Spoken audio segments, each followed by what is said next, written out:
critic of the biomedical model from an Islamic perspective. Prof. Omar Hassan, Malaysia.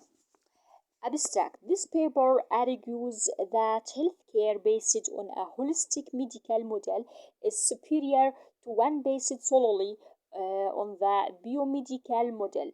The biomedical model is invasive, costly, materialistic, narrowly focused, inflexible, and seeks to control and regiment.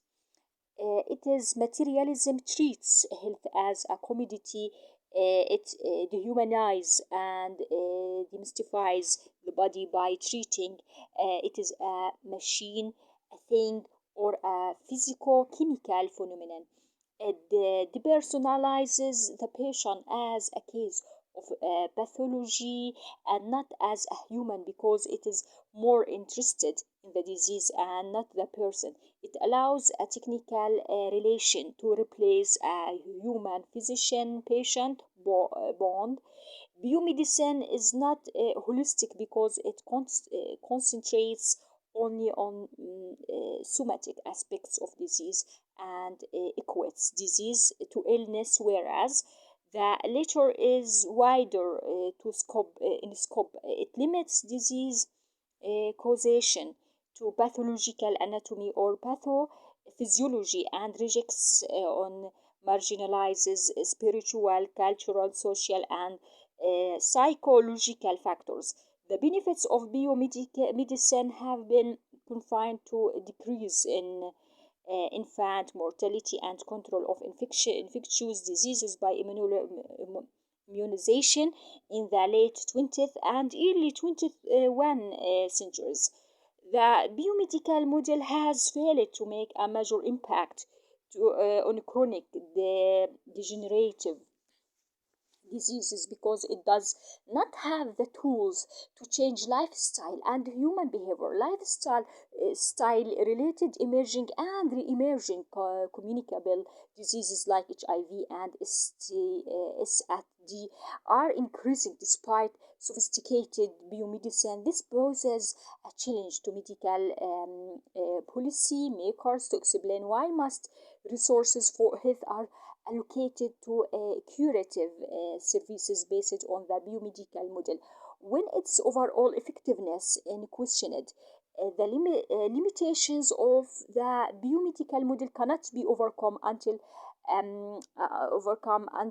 a serious re-examination of its European philosophical background is undertaken. The major tenets of this philosophy are materialism, secularism, modernism, and postmodernism.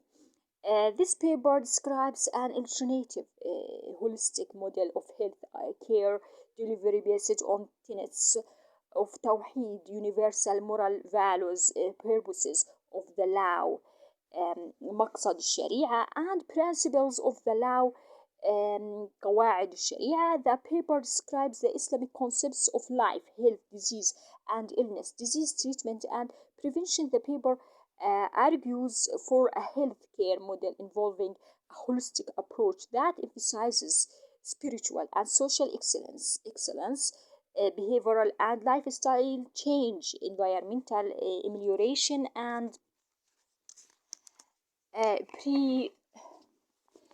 primary health care, health promotion, and disease prevention. Introduction. The objective of this paper is to show the superiority of a holistic medical model to one based solely on the biomedical model. It presents a critique of the biomedical model and proposes a holistic Islamic alternative to it. The biomedical model is critiqued based on its basic philosophical assumptions. The paper presents the main concepts of an Islamic holistic model of healthcare. Critique of the biomedical model, philosophical background. Current medical practice is based on the biomedical model. Biomedicine has achieved a lot in prevention and treatment of many diseases, but is being challenged by chronic non-communicable diseases and the rising costs of curative medicine. Understanding of the underlying biomedical model is necessary for assessing health policy alternatives. The biomedical model is the culmination uh, of philosophical developments in Europe over the past 500 years that have transformed metaphysical medicine into scientific medicine. The philosophical changes were a materialization of life empiricism, marginalization of spiritual and other considerations in health, secularism, and physical reductionism, understanding by breaking, for instance, breaking up into components basic characteristics. Biomedicine is materialistic. The materialist background of biomedicine contradicts Islamic concepts. Materialism leads to consideration of health as a commodity that can be bought with money. The materialist background dehumanizes and demystifies the body of treating it like a machine, a thing, or a physico-chemical phenomena. Besides dehumanization, it depersonalizes the patient, who is looked at as a case of pathology and not as a human. It is more interested in the disease and not the person. A technical relation replaces the human physician patient bond. Patients do not get emotional and psychological satisfaction from encounters with physicians, even if their pathological disorders are resolved satisfactorily. Biomedicine relies exclusively on the scientific disease theory, which asserts that symptoms reflect specific disease entities, and that each disease entity has a unique cause and a unique therapy. It asserts that disease is due to either pathological anatomy or um, uh, physiology. It assumes that causes of disease disturb the equilibrium, and the purpose of medicine is to restore equilibrium.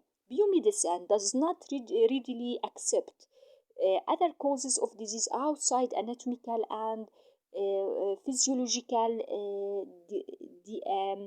derangements. It therefore bases its diagnosis exclusively on physical assessments. It does not consider any other ways of defining and diagnosing disease. Definition of abnormality in biomedicine is adequate sense.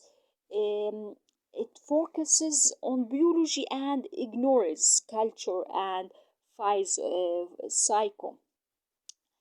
Biomedicine has no fixed criteria for distinguishing the normal from the abnormal in body structure and function.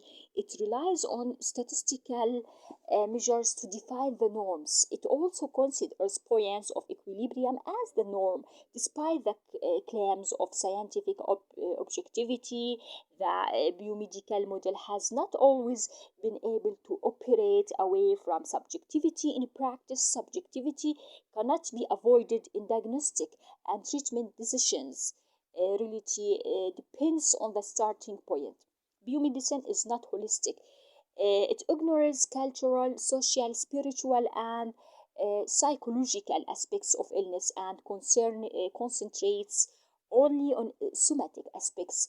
It emphasizes overall wellness and welfare, and neurally focuses on pathological anatomy and pathophysiology.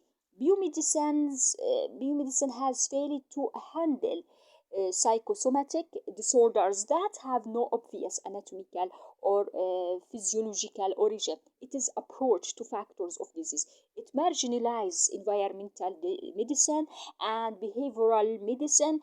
Biomedicine equates illness with disease. Illness is wider and more holistic than disease.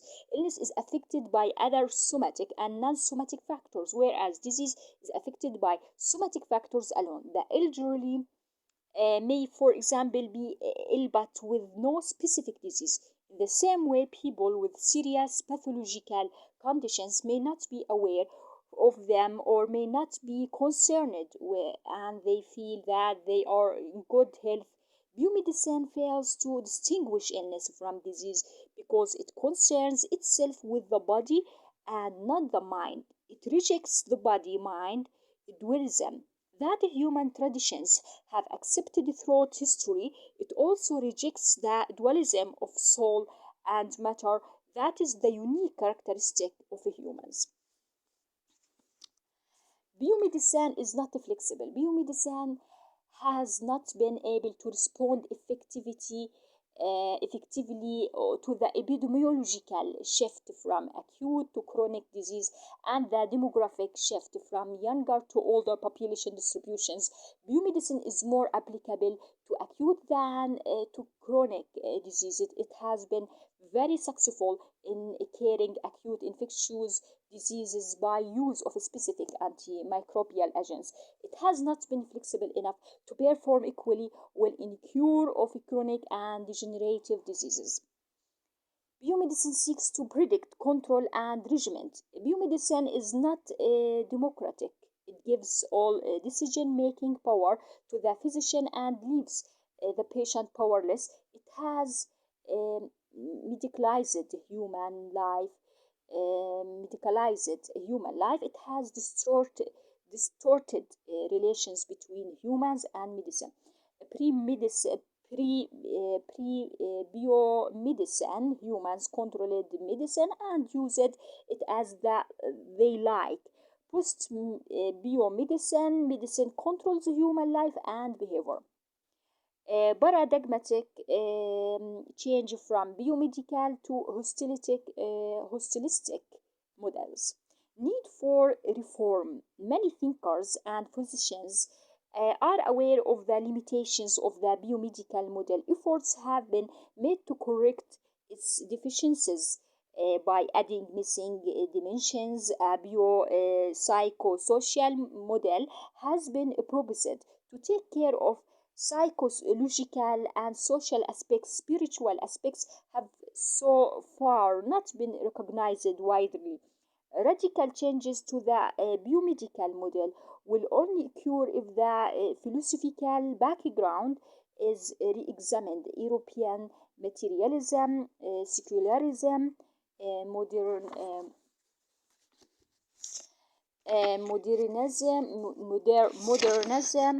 modernism, and postmodernism are the dominant philosophical tenets in medicine. No major changes can occur until these are examined critically.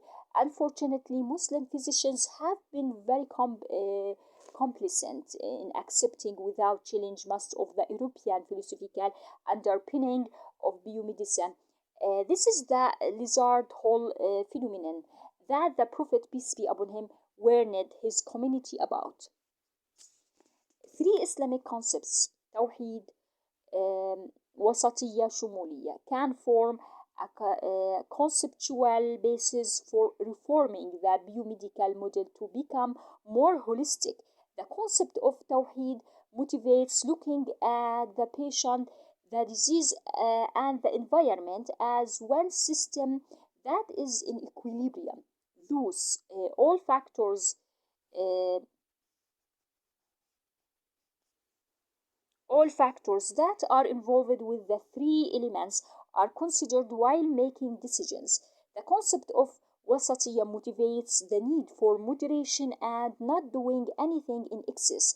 The concept of shumuliyya extends the tawheed principle by requiring an overall comprehensive bears view of the disease and treatment situation. The argument is not that biomedicine is good or bad. The science and technology are good and needed. The problems are the philosophical preassumptions that limit medicine to biomedicine and reject other necessary components of medical care. Islamic concepts of holistic medicine, concept of life. Life is a complex phenomenon with biological, chemical, and spiritual components. Life on earth has a defined time span, ajal, No human endeavor, including the most advanced medical procedures, can shorten or extend this time span. The whole purpose of medicine is to exert maximum efforts to improve the quality of remaining life, since Allah alone knows the timing of the ajal. Humans do not know ajal. ajal الإنسان بزمان يعني they have no means of foretelling in a certain way the moment of death. They can predict or extrapolate from their empirical observations and experience, but this remains at best an approximation. Death occurs immediately when the appointed hour strikes. The hour of death is fixed. It cannot be advanced or forwarded. Humans naturally want to live for long. This may be because they want to enjoy the earth as long as possible, or for fear of the unknown after death. Some humans desire a long life to be able to make a maximum contribution to improving themselves and the earth on which they live.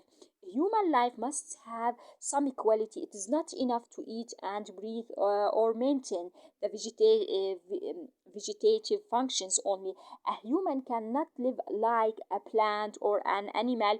The quality of life can be defined in physical, mental, or spiritual dimensions. The physical criteria are absence of disease, comfortable environment, and basic necessities.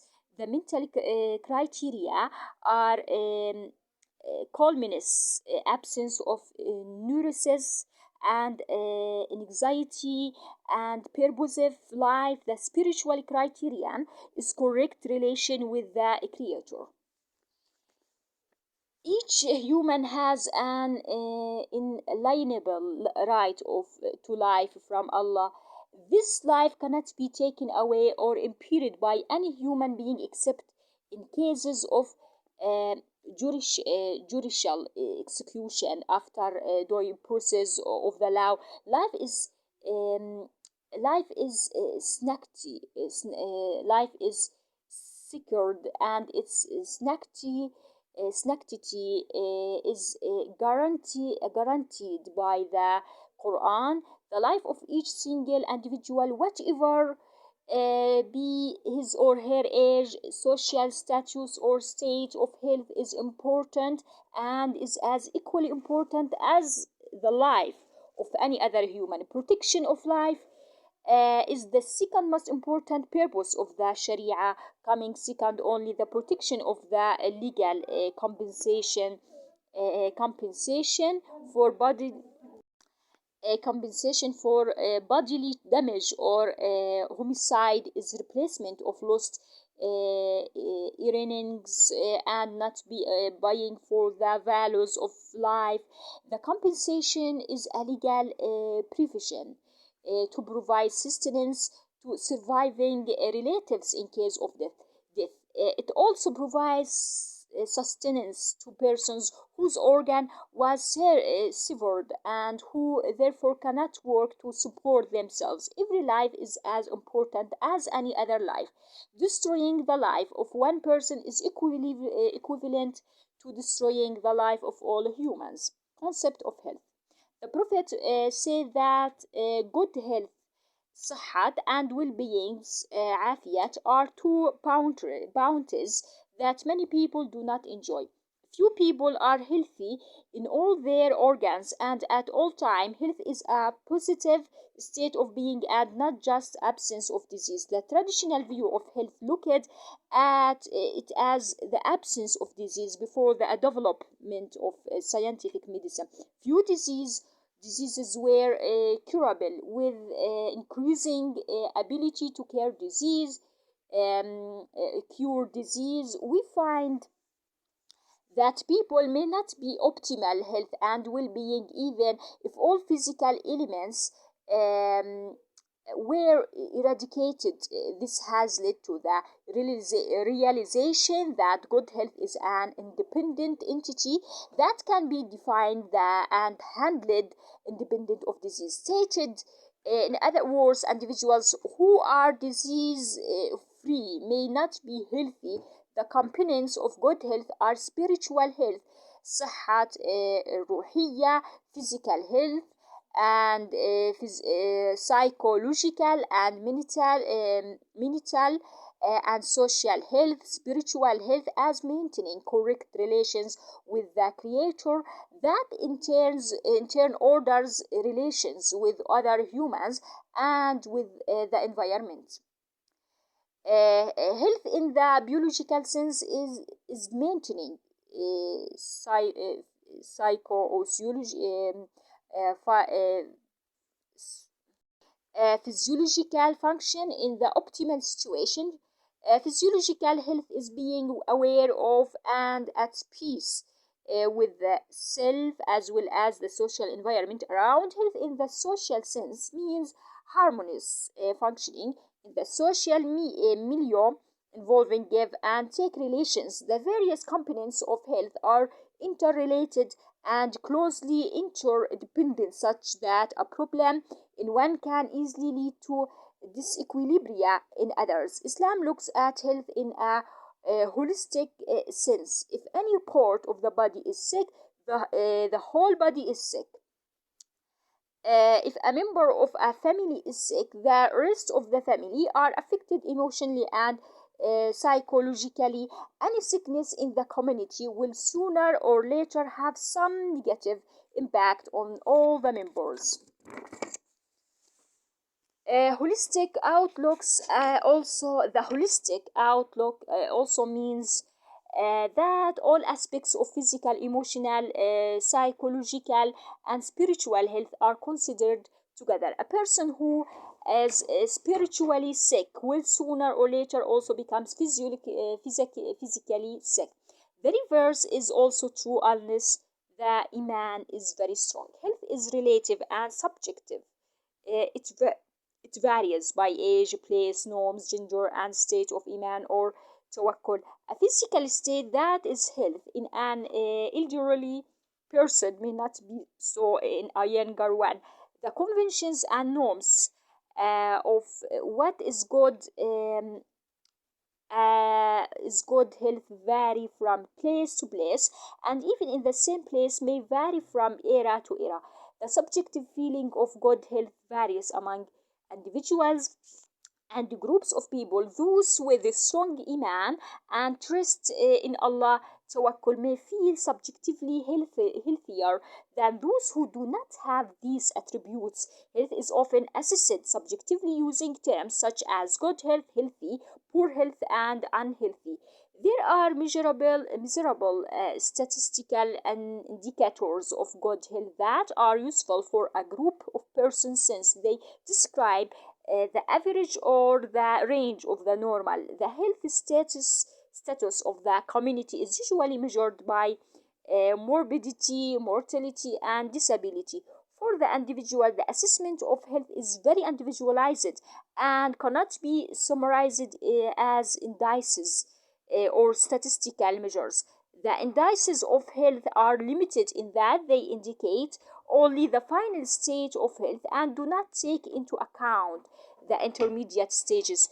They also cannot measure the intangible spiritual and mental components of good health. The best index would be one that includes both spiritual and physical parameters.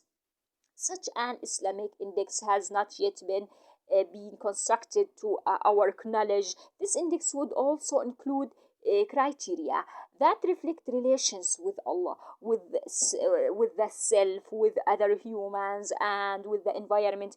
Keeping the body in good health is a responsibility.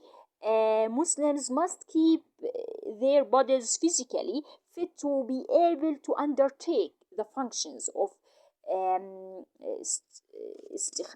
استعمار. Poor health not only deprive society of the contributions of an individual, but also creates a burden for others. Neglect of one's health is a sin. It is a religious obligation for the sick to seek treatment. It is also obligatory to undertake preventing measures such as dietary regulation, general and oral hygiene, avoiding violence, avoiding diseases of the qalb that precede mental illness, or in general avoiding anything that impairs good health. Good health is a gift from Allah. The concept of community health was not recognized widely until the last quarter century. It is, however, a very old concept found in the Quran. The Quran has told us about many communities in the past as lessons for us. Good and safe are adjectives that the Quran has used about some communities. Some of them were blessed and lived in peace and plenty. Mecca was described as a city of peace and general welfare. The Quran also told of communities that were victims of collapse, those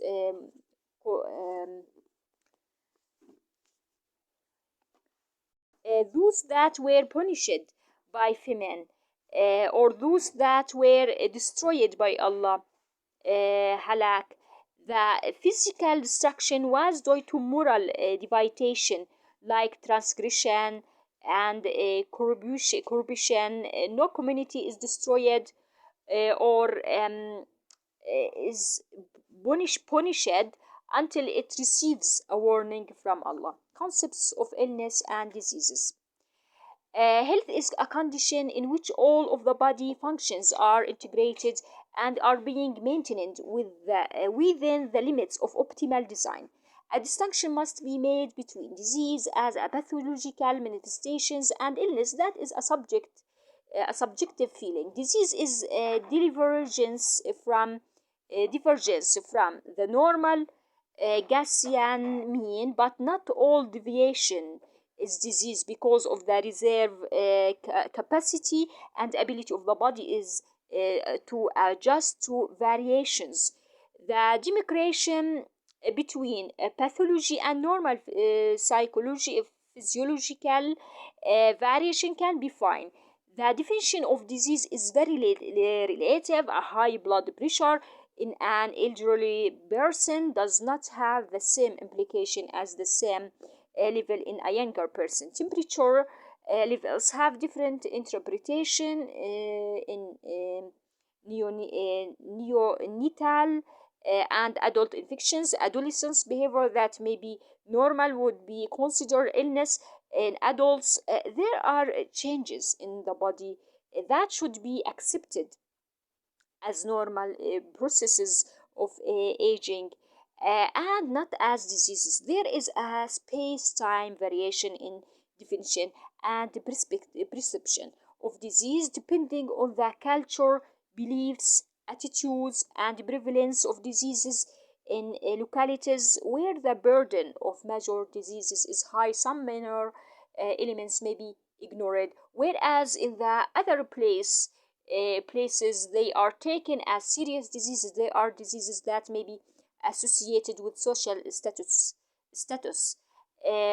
One socio-economic group may perceive them as serious, whereas another one does not. Some diseases become reclassified with changing public opinion and perceptions. New diseases continue to be defined due to changes in the causative agents, host factors, or new scientific knowledge.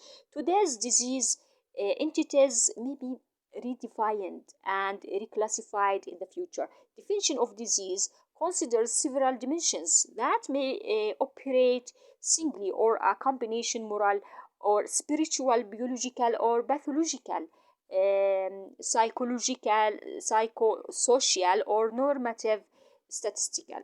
Overall disease is a state of disequilibrium Loss of spiritual equilibrium is a disease in itself and soon leads to physical disease. Appreciation of this fundamental principle distinguishes believing from non-believing physicians. Most diseases involve disturbances in the equilibrium of the normal body physiology. These biological disturbances may be within the range of the normal physiological variation or may be clearly pathological. The social dimension of disease is associated with loss of equilibrium and may precede or follow physical disturbances. The normative or statistical dimension of disease is the most confusing. Sometimes people are branded ill because they fall at the extreme end of the health illness spectrum as measured biochemically or physically um, in the final analysis. It is the perception of disease by the victim, the family, or the healthcare givers that defines disease. The underlying pathology need not correspond with the victim's disease complaint. Perception operates in between. Disease may also be classified by cause as disease of the heart and disease of the body. Diseases of the heart include له غفلة جهل غيظ purposeless amusement negligence rancor arrogance and hypocrisy. These diseases of the heart lead directly or indirectly to somatic diseases. There is a relation between diseases of the heart and diseases of the body. The mental and spiritual disease of kufr leads to a lot of human cruelty like genocide because of lack of moral restraint. Diseases of the heart such as jealousy and lead to violence, lead to violence and even death. Failure of appetite control leads to obesity and other attendant diseases. Addiction to alcohol leads to many physical and mental derangement. Loss of sexual self-control leads to promiscuity and sexual transmitted diseases. Protein energy malnutrition of the poor manifests social injustice in the community. Lack of spiritual equilibrium leads to an ability to handle normal stresses of life. This is often followed by addiction to alcohol and psychoactive substances. Physical diseases may cause so much depression and loss of hope that they lead to diseases of the heart. Nature of diseases.